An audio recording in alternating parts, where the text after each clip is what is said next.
Good afternoon, Trinity community. My name is Marcus Haley, and I serve and support our community as chaplain, and it is my honor to open this gathering with an invocation. At its heart, an invocation is simply holding space for the holy and the sacred. And so at the start of this new academic year, we hold space for all that we are feeling at this moment: excitement, anticipation, grief, anxiety, joy, sadness, hope, and confusion. Not only are we beginning a new journey together, but we come from all over the world, and each of us is part of an intricate web of relationships and connections. We bring the hope and resilience of ancestors, the love and fear of family, biological and chosen, and our own feelings too. And so I invite you to take a deep breath, to feel those feelings, and to hold them close. Let us pray. Holy One, known by many names and known by none at all, we ask for your presence and your guidance. In your great wisdom, open us to the joy of learning, the warmth of community, and the power of growth and transformation. In your great justice, remind us of the incredible responsibility of the same.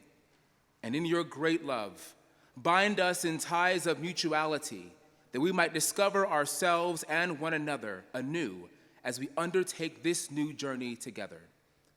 Amen. Please be seated. I now ask the Secretary of the Faculty, Eric Gaum, to deliver opening remarks.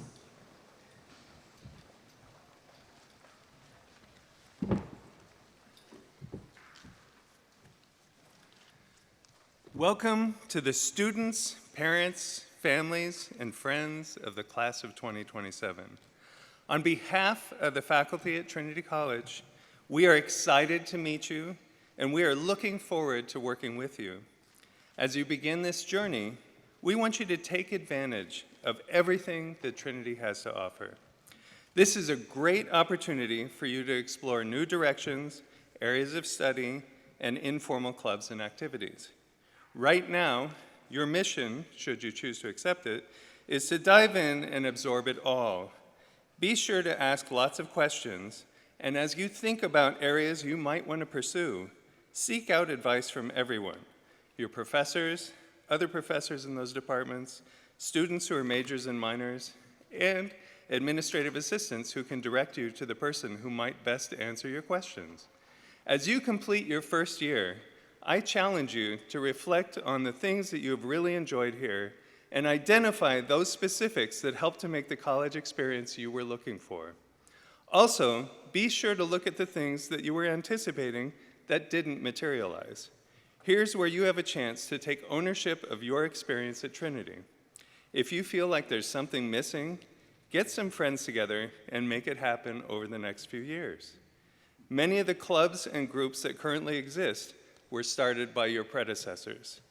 By engaging in the process of reflecting on your own expectations and taking action, you're accomplishing two goals. First, you're being an active participant in making your own college experience what you had initially envisioned. Second, you're improving the overall experience for those who follow in your footsteps. By accepting this challenge, you're creating your own best possible experience, as well as making Trinity the place you imagined it could be. Remember that while dreams may come easily, making them come true is often a result of a lot of hard work. We, the faculty at Trinity College, are here to help you on your journey of expanding your horizons, addressing and processing challenging issues, and planning out a strategy of internships and experiences that will help you to accomplish your goals. We do this every year, and we're not your parents, so let's enjoy the ride together. Again, congratulations on the beginning of your exciting journey here at Trinity College. It's my pleasure now to invite Jake McPhail, a member of the class of 2024 and president of the Student Government Association, to bring greetings from the student body.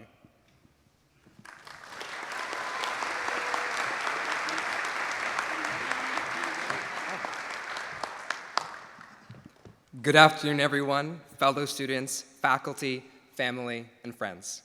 My name is Jake McPhail, and I will begin by expressing what a privilege and a joy it is to extend a heartfelt welcome to all of you as you embark on this shared journey of growth and learning. As we gather here today, I am struck by the remarkable journey that awaits each one of you as you begin your stay in this place, a place I've called home. The foundation of our community is the diverse tapestry of individuals that come together from all walks of life. This diversity is our strength, our collective treasure that enriches our perspectives and fuels our growth.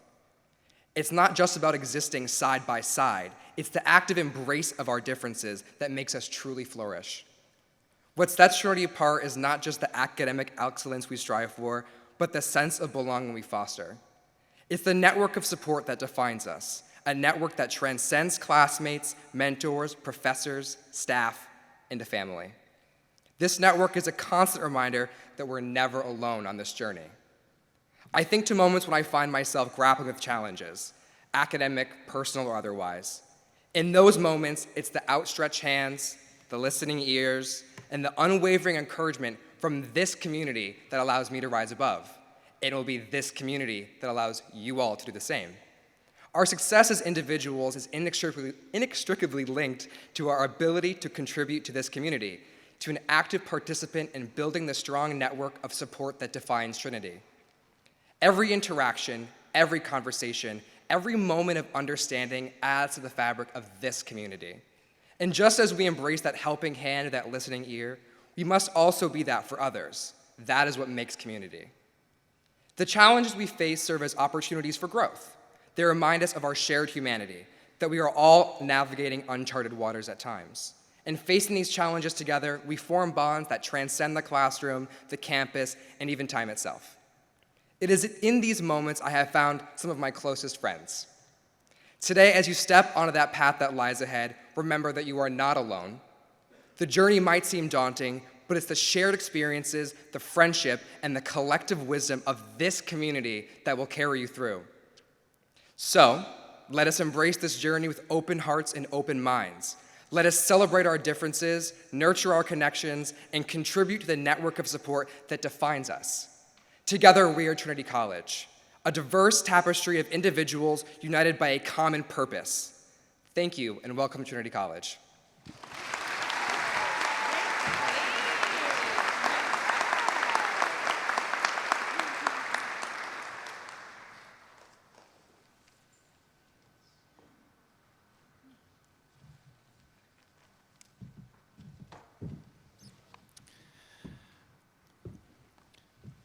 President Berger-Sweeney, faculty, staff, and to our soon-to-be matriculated students and their families, thank you for this opportunity to introduce Trinity's bicentennial class, Trinity 2027. You are replete with talent, dimension, and potential, and are beautifully poised to help lead our beloved college and community into its third century. I'd be remiss if I did not begin with an opening statement of gratitude. To the gathered parents and guardians of our newest Bantams, thank you. This moment, on this memorable afternoon, is rooted so deeply in your years of love, care, hopes, and dreams for your young people. Please know that all of you invested is honored, appreciated, and will be amplified by our connected community of care, opportunity, and inspiration. The 592 Bantams of Trinity 27, the 39 distinguished transfer additions, and our 5 new independent degree program scholars now gift Trinity with their compelling blend of intelligences. The amalgamation of ideas, ideals, and worldviews swirled into our newest class is a spectacular expression of Trinity's potential and power.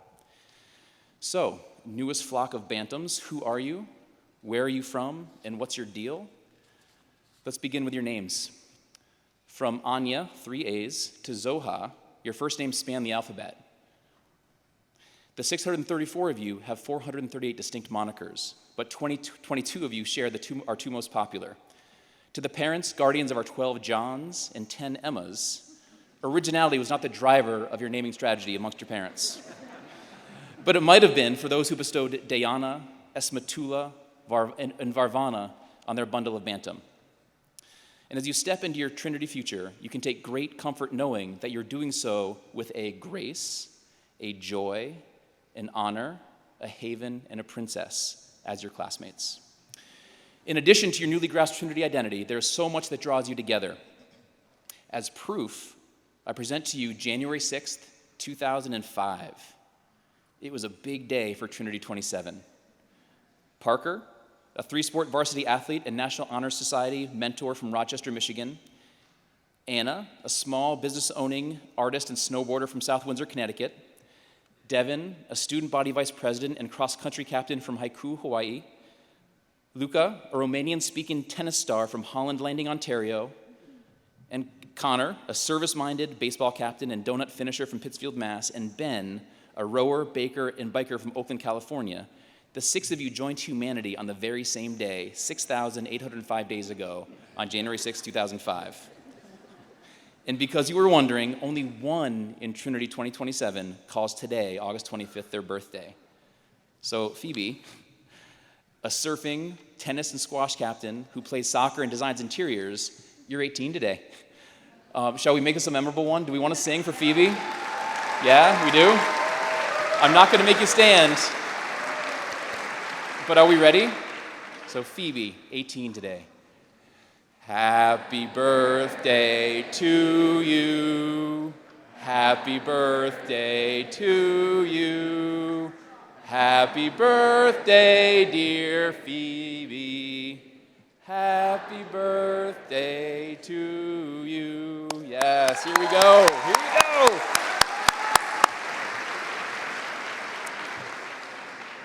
I didn't make that up. I promise she's here and she's 18. While you should find comfort when and where the interests and identities align, I challenge each of you to reach for and relish the knowledge that can be gained from what's uncommon amongst you. From this day forward, fully embrace your Bantam energy and deploy it with bold efforts to engage and impact our community and those with whom you share it. In a spirit of classmate-focused inquiry, I share the following. Trinity 27, your reach is truly global. The most local amongst you can skip about a half mile to our Hartford home a couple of blocks from here. While the Bantam amongst you who join the furthest will need to hop 9,376 miles across oceans and continents to his home in Malacca, Malaysia. You come from the glowing landscapes of New Mexico, the rocky shores of Maine, and the elevated trains of Chicago. The crowded avenues of the world's capital cities have been the backdrop for many of Trinity 2027. Residents of Beijing, Colombo, Hanoi, Kabul, Moscow, New Delhi, San Jose, Tokyo, Tripoli, Ulaanbaatar, and Washington, D.C. are all seated amongst us. Your stomping grounds also range over quieter backyards, places like Big Sky, Montana, Castleoff, Alaska, Sandy, Oregon, Saxton's River, Vermont, and Thousand Oaks, California, and also Vineyard Haven, Mass. claim you as their own. But for the next 4 years, they will have to share you with Hartford, Connecticut. Trinity 27, your cultural, racial, and ethnic identities reflect the exciting dimension of our Earth's population. Your faiths span the spectrum of beliefs, and your collective talents will light up Trinity. You are recruited athletes, posse scholars, engineers, philosophers, neuroscientists, artists, and high school valedictorians. Your interest and intent, your ideas and ideals are vast and compelling. Regardless of how you landed in the seat before me, let it be known that this day, your class, and this college unite all of you. Each and every one of you belongs at Trinity. I'm going to repeat that. Each and every one of you belongs. No one is better than any other. My admissions and financial aid teammates did not make any mistakes. Each choice we made in populating your flock of Bantams was a deliberate and affirmative action. And I stand here before you in awe of how much you have to learn from one another and the absolute wisdom that can be gained if you find the fortitude and patience to do so. 28 Bantams of Trinity 27 have followed a parent or a sibling to Trinity, but the majority have charted their own course to our new Hartford home. A special word of congratulations to the 97 members of our newest class who, as of this convocation ceremony, will be the first in their family to make the college dream come true.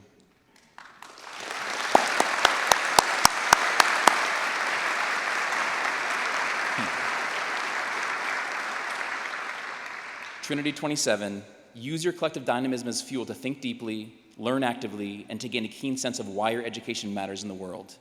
You shared your best selves in your applications. Not one of you claimed to be uninterested, uncaring, quick to judge, dismissive, or full of pretense. So prove it. Engage your classmates, challenge them, support them, and at every turn strive to learn from them, especially when and where differences are apparent. The incongruencies between you and your classmates will present unending opportunity to shape a more informed and worthy narrative.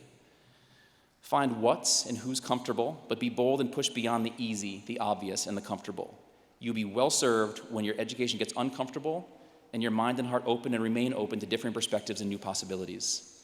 With that, friends and colleagues, on behalf of the Student Success and Enrollment Division, I present to all those in attendance and the entire Trinity community, Trinity 2027.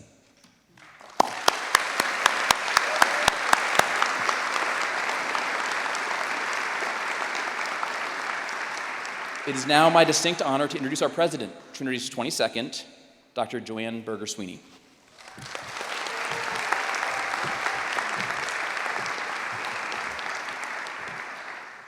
Thank you, Matt. Good afternoon and welcome to all, to the returning members of the Trinity community who join us in celebrating the start of the academic year, and to those who've just arrived. New faculty and staff, parents, family, friends, adult learners, graduate and transfer students, and especially the class of 2027. We are delighted to begin the new academic year together. Matriculation seeks to welcome incoming students formally to this fellowship of learners that makes Trinity such a very special place to spend one's undergraduate years. Matriculation here at Trinity is unique in that this ceremony focuses on a book. This very special book. It's a small, leather-bound book written by Bishop Brownell, our first president. In a moment or two, I will present the book to the Secretary of the Faculty, Professor Gaum, for safekeeping for the 2023-2024 academic year.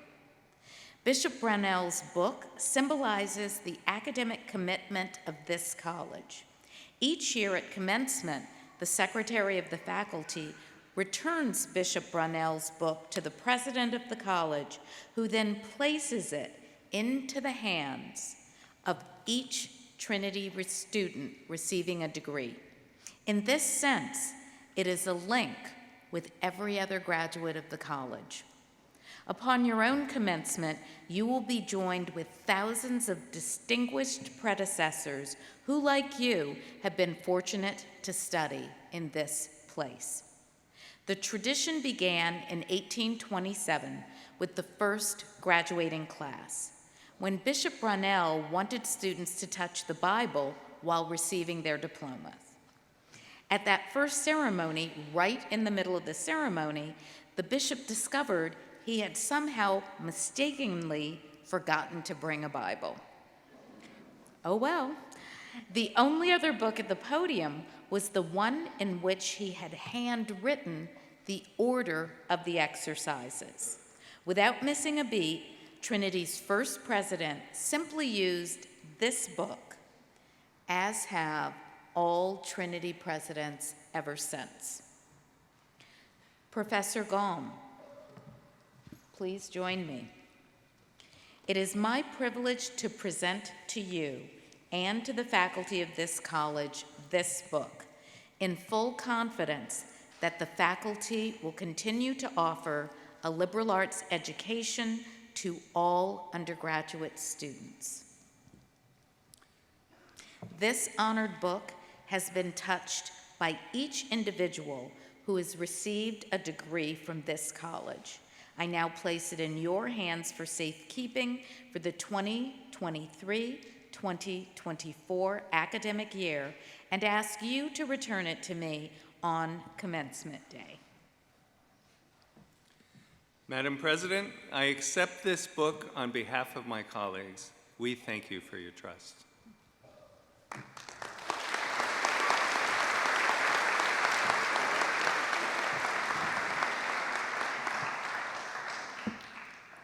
And now we come to the second book that is unique to our traditions.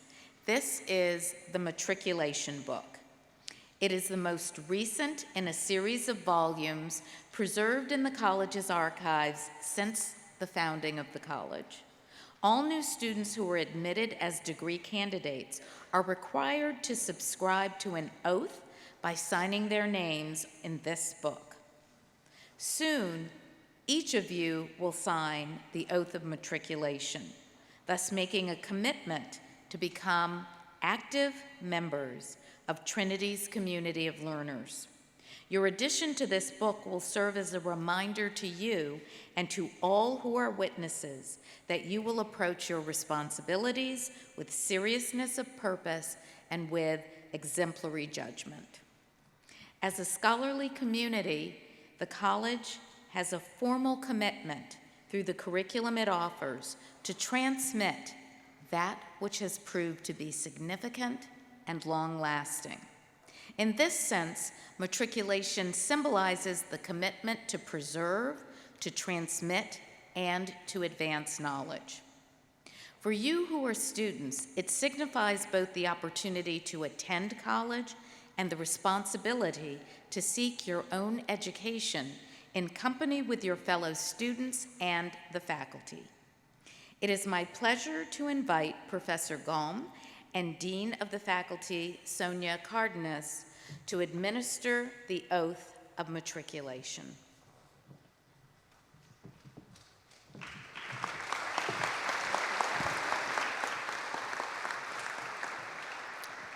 Madam President, I place in your care these undergraduates as candidates in arts and sciences worthy of admission to all the rights and privileges of Trinity College.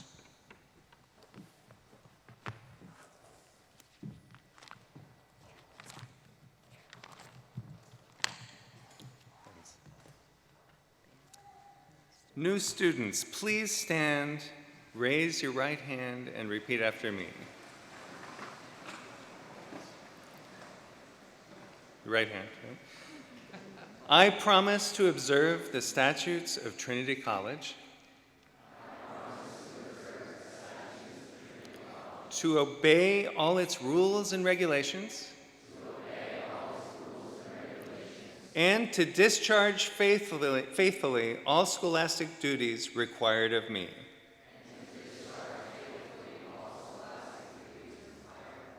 I further promise to maintain and defend all the rights, privileges, and immunities of the college according to my station and degree in the same. Thank you for signaling your acceptance and for joining our college community. You may be seated.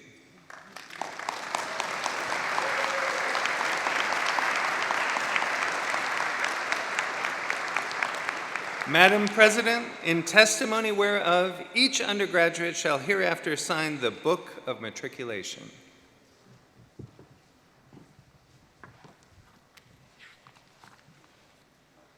Would Jacqueline Alvarado please come forward? Ellery Campbell and Bettina Evans, please come forward and sign the matriculation book. Jackie is the 200th student alphabetically in the class of 2027 and thus symbolizes the 200th academic year. Ellery represents the transfer program, and Bettina represents the individualized degree program. Members of the class of 2027, transfer and IDP students, you will all have an opportunity to take part in this special tradition during orientation.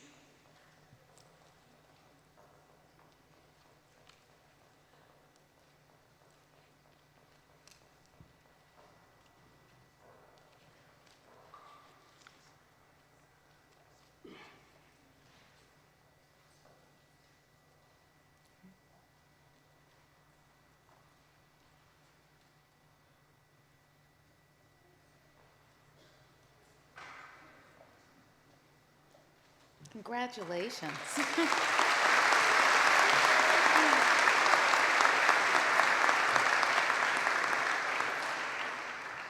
On this special day in Hartford, we continue to celebrate our bicentennial year. You probably have already heard that Trinity is 200 years old. Class of 2027, you are part of Trinity's history as the first class to matriculate in the college's third century. There's something truly special about the arrival of a new group of students, the anticipation of the opportunities that await you on your Trinity journeys, and our faith that you will transform this place for the better as you transform yourselves. Every year on this day, I am newly inspired. Your energy, your enthusiasm, and your promise give me hope for the future. Our bicentennial theme is committed to the future since 1823. As such, I have pondered what significant commitments you can make as our newest Bantams. I recently became intrigued by a topic I heard discussed on NPR's Science Friday: how addicted we are as a society to outrage. We live in an era when news travels fast through social media. Opinions and sentiments can be distorted sharply. It's hard to tell what's real or what exists only on our phones. A filtered face, a fabricated photo, or a mistruth can elicit emotions in the blink of an eye. And outrage can become almost reflective. I thought I'd ask ChatGPT about this culture of outrage, and its reply was chillingly accurate.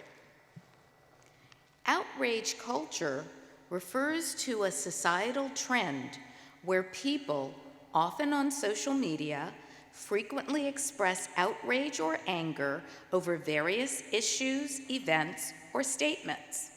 It involves an environment where individuals are quick to condemn, criticize, or call out perceived offenses or controversial topics. Individuals may feel pressure to take sides, even without fully understanding the context or nuances of a situation. Yes, that was ChatGPT. I use it too, for research, and I appropriately attribute. Outrage is not new, but today, the speed with which it spreads through our hyper-connected society is. Molly Crockett, an associate professor of psychology and the University Center for Human Values at Princeton, who studies what she calls moral cognition in the digital age, posits that online algorithms are designed to locate outrage and to amplify it. These algorithms also reward people for expressing outrage, making it easier to invoke a sense of collective anger. The problem with outrage is that it works. It works for the advertisers, it works for those monetizing social media, and those who seek power, because outrage is addictive. As a neuroscientist, I'm intrigued by how this addiction affects the brain. When a brain is stimulated by outrage on social media, some of its reactions are similar to those of drug addiction.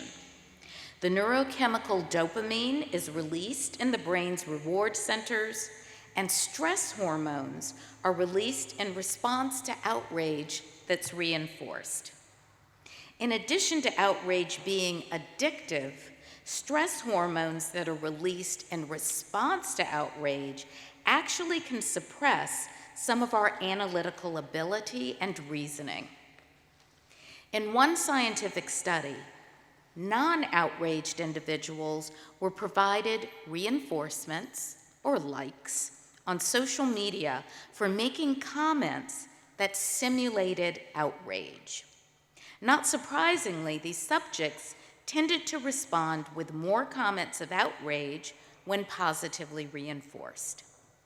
What surprised me about this study is that the increased tendency to respond with outrage lasted for months, even when the subjects were told that they had been trained during an experimental protocol to respond. In other words, the subjects knew and understood that they had been fooled in the experimental protocol, but their brains had become addicted, and they continued the behavior for months, for as long as it was tested. Now, believe me, I understand that there are circumstances for which outrage is perfectly legitimate. Each of us can think of such circumstances, injustices in the world, gross violations of social norms. But I ask you to think next time when you are being prodded by someone to respond with outrage, is this situation worthy of your outrage? You see, we often are forced to view a situation in terms of right and wrong. When you are prompted to be outraged, think about whether you are being pressured to take a side in a situation about which you really don't have enough data to form an educated, analytical, and nuanced response.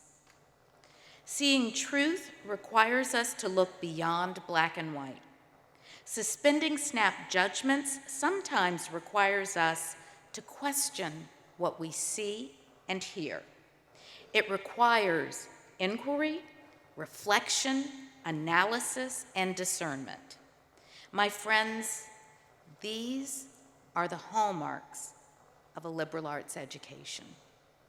Indeed, as many faculty members believe, as I believe, that our liberal arts education offers students a key to a better future.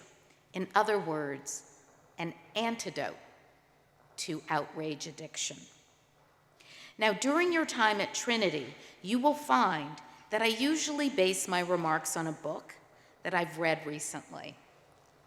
This year, I offer you the novel Lessons in Chemistry by Bonnie Garmus. Has anybody read the book? Okay, a couple of you have. Any parents? All right, more parents have read it. What do I say? Thank you. For those of you who have read the book and know a little bit about me, it's probably no surprise that I was drawn to the protagonist, Elizabeth Zott. I am a neuroscientist who grew up in California in the 1970s at a time when neuroscience was barely a field of study, and certainly not one for Black women, with so few pursuing science. Elizabeth, our protagonist, is a chemist who grew up in California in the 1950s and 60s, in an era when women didn't become chemists. By all accounts, Elizabeth was brilliant. She was consistently underestimated and undervalued because of her gender. When Elizabeth finds herself through a series of unusual circumstances, having to raise a child as a single mother, she ends up using her chemistry expertise as a television chef rather than in a research laboratory. Elizabeth's TV show is wildly popular because of the life lessons she doles out while sharing evening recipes. Elizabeth is thrown many obstacles in her life, but she deals with each using a methodical eye toward the future. Even through occasional bouts of insecurity and depression, she is brilliant, steady, poised, and driven. She lets her analytical skills overcome her outrage at how she was being treated. Elizabeth possesses many admirable qualities. People steal her scientific work, play down her contributions, and try to ruin her life. She encounters overt sexism, but with a sense of conviction to overcome obstacles with her quirky manner, Elizabeth triumphs and teaches her daughter and her TV viewers lessons that don't come from a chemistry book. Elizabeth's cool, strategic, and unrelenting manner seems in direct contrast to being addicted to outrage or frozen by stress. I know that a liberal arts education at Trinity teaches analytical and nuanced thinking and an appreciation of different perspectives, listening with empathy, and responding respectfully. With the liberal arts education that you will receive here at Trinity, you will learn nuance and, as I love to say, how to learn and how to think, not what to think. Now, to quote one more book that I read this summer, Season of Migration to the North by Taib Salih, a book some critics have counted as one of the 5 most important novels in modern Arabic literature. The narrator shares this: "We teach people in order to open their minds and release their power. But we cannot predict the result. Freedom. We free their minds from superstition, and I hope we free them from easy outrage. We give people the keys to the future, I think through a liberal arts education, to act therein as they wish." Now, members of the class of 2027, I cannot precisely predict the outcome of your education, but I can promise you that the process of education will be exciting and beautifully energizing, and that your life will be changed forever. I do wish for you, our newest students, the challenge of the journey and the freedom that an excellent liberal arts education will bring. I wish for you the power to distinguish between a situation worthy of your outrage and one worthy of further analysis. And this year, our bicentennial year, I ask that each of you make one commitment to the future that has 2 elements: a hope for a better tomorrow and an action that you will take. And one last request: when you see me on the long walk, stop me, say hello, and ask, "What are you reading now?" That's a great conversation starter, and I really do want to get to know each of you better. So, one more note. As new students, you are joining the Bantam Network, an inclusive, supportive learning community. Each one of you is part of one of 10 Bantam Nests, which are organized around first-year seminars and supported by faculty, staff, and other students who help you transition to college life and provide you with guidance in myriad ways. Now, who's got an envelope? Hold up your envelopes. Just before Convocation, you were handed an envelope just like the one that I should have in my hand, sorry. It's time to open those envelopes and discover your nest. Open it up and there's a name.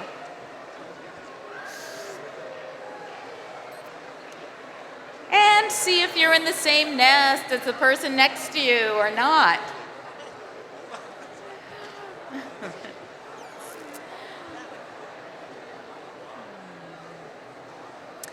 We are all part of the Bantam Network.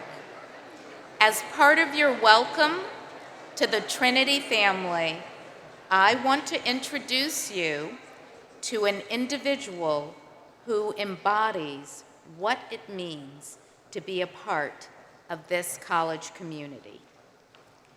David Sterling Brown, from the Trinity class of 2006, returned to his alma mater last year and is now an associate professor of English.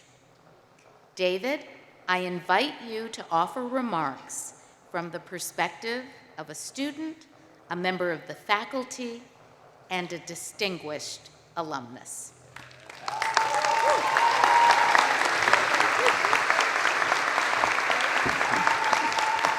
All right. Thank you, President Berger-Sweeney. I am honored to be here today and at the start of Trinity's exciting bicentennial year. This is such a momentous occasion. Dearest members of the class of 2027, my fellow Bantams, welcome to Trinity College, the beloved institution I graduated from with a bachelor's in English in 2006. There is so much I want to convey, so much advice I want to share to transform any fear or anxiety you may have about this next step in your lives into sheer excitement. It will be impossible for me to address the myriad ways Trinity changed and continues to change my life, but I will offer you the best snapshot I can in the few minutes I have today. I returned home to Trinity and its phenomenal English department 1 year ago as an assistant professor of English, whose field is Shakespeare, English Renaissance literature, and critical race studies. And today, I stand before you after having been promoted this past spring to associate professor with tenure, a dream of mine that Trinity has fulfilled. Thank you. Thank you.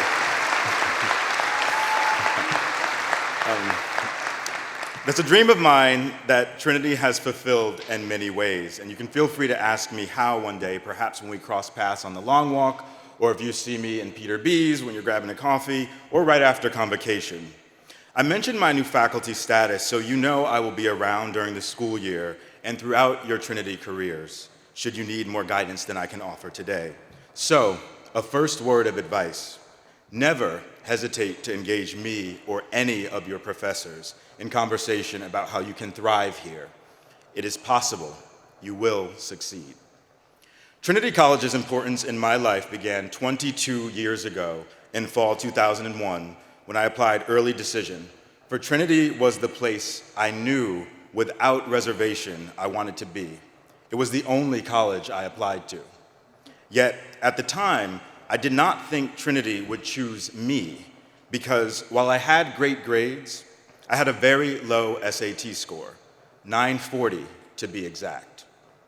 I share that 940 SAT score because, as some of you might be doing right now, I doubted my ability to succeed at this rigorous, prestigious institution.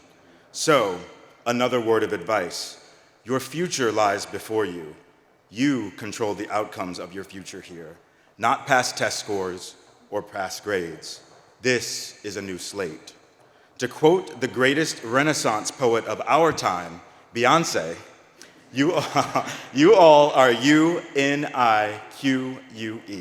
unique. Let your uniqueness radiate during your time on this campus. Start today.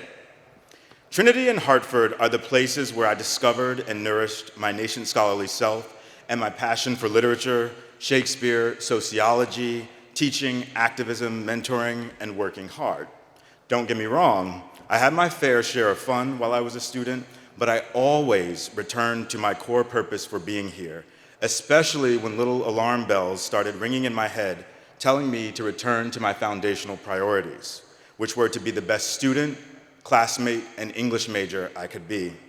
So, yet another word of advice: understand why you are here at Trinity and take advantage of all opportunities to learn inside and outside of the classroom, for it is often the process that teaches us the most. For example, right after my freshman year, my academic and professional interests merged in 2003 when Trinity alumnus William Bill Burnham, class of 1964, offered me an enriching summer editorial assistant internship at his children's book publishing company called Soundprints, which was then conveniently based in my hometown of Norwalk, Connecticut. That internship, that job, was a fundamentally important formative experience through which I learned a great deal about the value of a Trinity education, about the purpose of genuine networking, and about how seriously alums take their responsibility to Trinity and its students. Fast forward to my senior year at Trinity, I found myself studying for the law school admissions test and applying to law school for all the wrong reasons. My post-grad plan was not aligned with my passion. I felt that in my soul. But as a first-generation college student, I let all kinds of fears guide me, such as the fear of not making enough money, whatever that means. And I felt a lot of pressure to be successful according to the standards of my peers with plans to head to law school or business school or med school or Wall Street. In other words, I was not listening to myself and not leading my life authentically, according to my passions and according to what I knew to be true about me. And of course, I wanted to make proud my parents, who are here today in the audience. And so, on Sunday, May 21st, 2006, while sitting on Trinity's beautiful quad during the 180th commencement ceremony, something told me law school was the wrong direction. Perhaps it was the hefty student loan bill that accompanied my acceptance to the University of Connecticut Law School. With no firm backup plan in place, though, I decided then and there on graduation day that law school was not for me. That decision came with a great deal of guilt because several of my Trinity professors spent time writing recommendation letters on my behalf. And of course, my parents were thrilled at the thought of their son becoming a lawyer one day. But an important word of advice to you, class of 2027. The first person you must honor and make proud at this stage of your life is you, particularly if your ultimate goal is to be happy, to have peace, to live the life of your dreams by following your passion. Soon after graduating from Trinity, I declined my acceptance to UConn Law, and I went to work in New York City for a national nonprofit, Teach for America, as a recruitment associate for 1 year, and then as the Connecticut recruitment director for 2 years. After my 3 years there, I enrolled in graduate school at NYU, where I eventually earned my master's degree and PhD in English and American literature in 2015. The rest, as the cliche goes, is history. And specifically for me, a long history that includes being here at home at Trinity as I fulfilled my dream of writing my first book, Shakespeare's White Others, which was just released by Cambridge University Press last week. Thank you. And so I say this to you as well. At Trinity, all of your dreams can come true too. In closing, I want to share some final words of wisdom with you. And please feel free to take notes on your phones, if you have them. If you take anything from the little story I've shared, know that it is perfectly okay to change your mind, especially if doing so means honoring what you need or want, honoring your life's passion. Always have a plan so you can maximize your purpose, but be sure that your plan is flexible and adaptable to your own growth and changes. Remember this, you will evolve during your time at Trinity. Make meaningful connections on this campus and seek out help when and if you need it. I made dozens of visits to the wonderful writing center that we have on campus as a Trinity student, for instance. Know why you are here, and if you aren't sure, that's okay, but begin figuring it out sooner rather than later. Additionally, understand that Trinity is a part of Hartford. Trinity is a part of the world. It is not a bubble that shields us from anything. It is a permeable membrane across which vital, creative, and imaginative ideas and sharings can and do move. And lastly, always remember this: Trinity College chose you. Sit now and consider your uniqueness as you reflect today and this year and through all your years here on why Trinity College chose you, because you are worthy. And now I will share some time-honored Trinity traditions followed by a toast to you, class of 2027. The first tradition is the Fuller Arch, located in between Seabury Hall and Jarvis Hall, and named for Henry Fuller, class of 1938, whose $39 million bequest is the largest in the college's history. And while Fuller's gift was extraordinary, it is typical of Trinity alums from all walks of life that they give back to the college for the many gifts that they received during their Trinity experience. This unwavering support has helped place Trinity among the country's top liberal arts colleges. As you walk around campus these next 4 years, pay close attention to a special stone just in front of the Fuller Arch. The Luther Roosevelt Stone was laid as a memorial to former U.S. President Theodore Roosevelt, who delivered a speech from that spot to 5,000 people in 1918. And it commemorates the friendship between Roosevelt and former Trinity President Flavel S. Luther. Our student tradition, which is really a time-honored superstition, is that if you step on the stone before commencement, you won't graduate. So the advice is, watch your step. Another Trinity tradition is the lemon squeezer. The tradition of the lemon squeezer says that it should be handed down to the class whose aggregate excellence in scholarship, moral character, and the qualities requisite to popularity are the highest. As we prepare to toast to you, the class of 2027, we know that you will be worthy of this tradition and that you may someday come to be the possessors of the historic lemon squeezer. And now, students and faculty, please reach under your seats where you will find bottles of lemonade and join in this toast to Trinity and the class of 2027.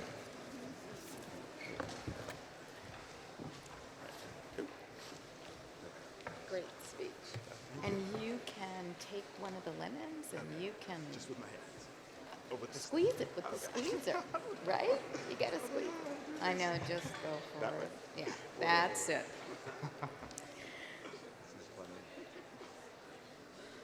Okay, there we go. Okay, that is perfect. All right. And you may serve.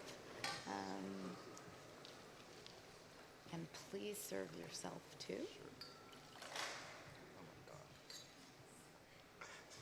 This is funny, Thank you. It's tradition, everybody.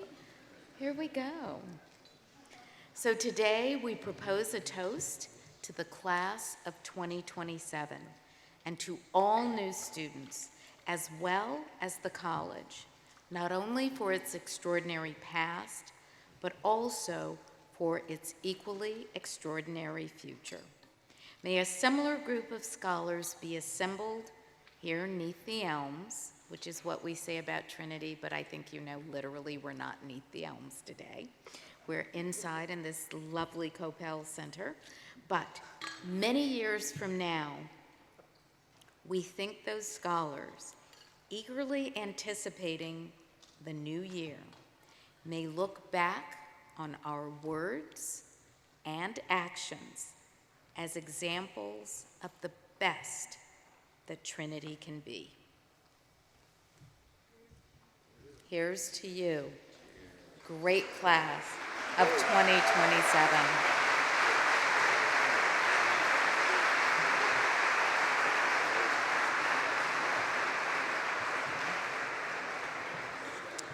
It is now my pleasure to invite Dean Cardenas to officially launch the academic year.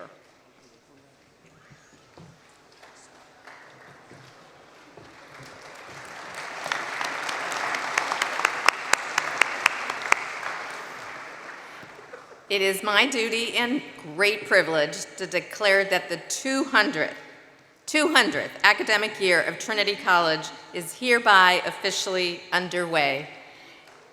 Yep.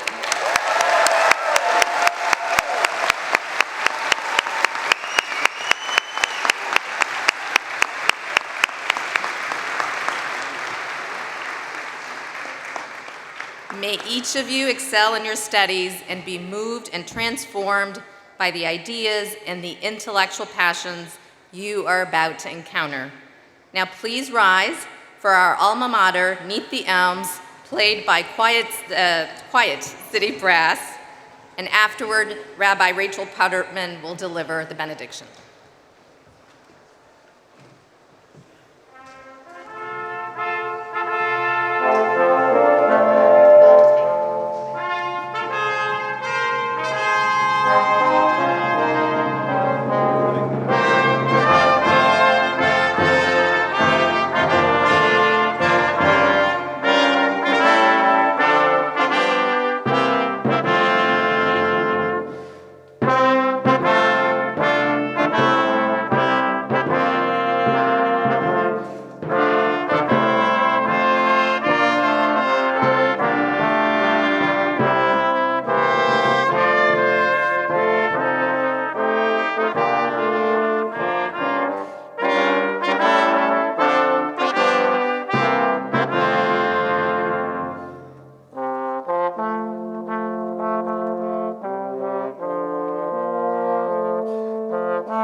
Welcome to Trinity. I'm Rabbi Rachel Putterman, and I serve all students on this campus as Associate Chaplain. We are so excited to have you join our special campus community. As you embark on this journey in our increasingly complex world, I offer you the advice of a 2nd century Talmudic sage named Ben Zoma. He said, "Who is wise? One who learns from all people." Ben Zoma's message is that we're all learners and we're all teachers.